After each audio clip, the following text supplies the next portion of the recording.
Hey guys, Zach Elmblad here from the new Scum.org. And over the last couple of weeks I've been getting a lot of questions from you guys.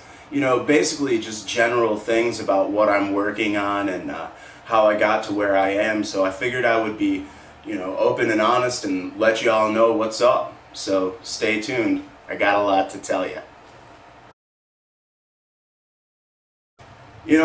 I'm always working on stuff. That's kind of my thing. I've always got projects up in the air. I've always got things I'm pushing. I've always got new projects on the horizon. But 2010 has been a really productive year for me so far. Just even only in terms of books. The first two things that I put out were Opiate of the Masses and Pyramids, Paradise, and Paradigms. The first, Opiate of the Masses, was kind of my big screw you to everybody that pissed me off. And it's a little unfounded and it's a little rage-filled and it's not quite proofread or edited that well. But I really just wanted to have a book with my name on it. And I'm still fairly proud of it. There's a lot of good things in it, but a whole lot of dumb shit too. Pyramids, Paradise, and Paradigms was actually a chapter that was taken out of my first book, Whatever Happens, Happens. And it's basically just the story of when I went to Egypt and basically what we did there, hanging out at the pyramids and smoking hash and walking around the bazaar. I was a 19-year-old kid. I had no idea what was going on outside of Kalamazoo, Michigan, and going to Egypt really opened up my eyes to, the possibility of being out there in the world and seeing new things. It really blew my mind. If you ever get a chance to go to Egypt, I suggest you take it. Now, on that topic, we have Whatever Happens, Happens, a true story about coming to grips with reality, in the sturdy hardcover edition, which costs like fucking $30, and I don't know why you would ever want to buy it, but, if you really like the way it looks on the shelf, by all means, go to thenewscum.org and I will sign one for you. You could always pick up a soft cover too. Basically, this is a story about me growing up. That may or may not interest you, but along the way, I managed to do and see some things that a lot of people have really been taken aback by, and telling those stories really helped me to see, what I've done with my life and to add a little bit of value to my experiences, and hopefully you can get a little bit of that out of there too.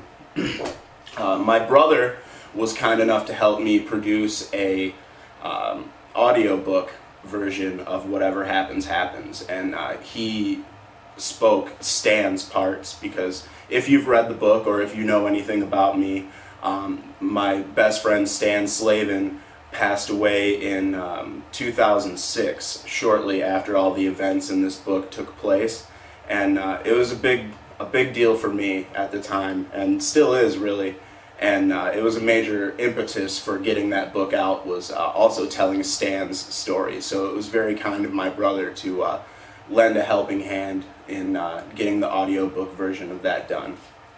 And then my most recent tome is A New Way Home. And this is all about me. It's nothing about Stan.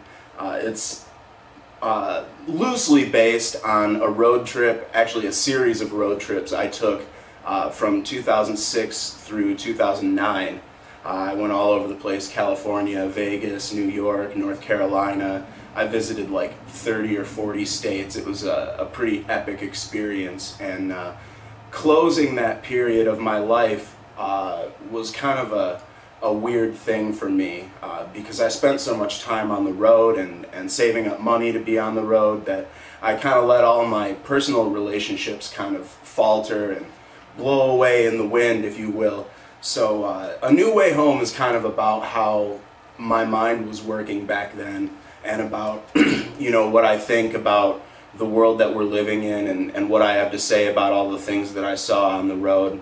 There's also some wacky dreams in here, and some ranting and raving from being a restaurant lunatic, which sadly I still am. But at any rate, on to the next. What I'm writing now is a book called Borderline Vagabond, and I'm really excited about this book. Basically, I take what I started with in Whatever Happens, Happens and A New Way Home, and I just fucking run with it.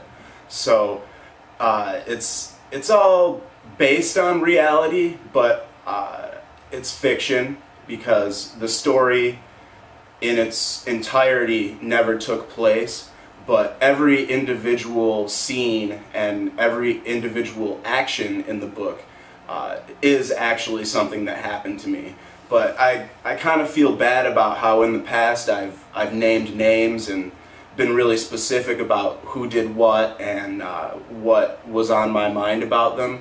And these days I tend to want to lean towards putting those experiences into characters, so I don't really have to call out people that don't want to be called out. So if you're out there and you read this book and you find out that some of these things may have been about you, rest assured that the intent to salvage that experience was definitely there, but I just don't want to put anybody under the bus and I don't want to make anyone uncomfortable.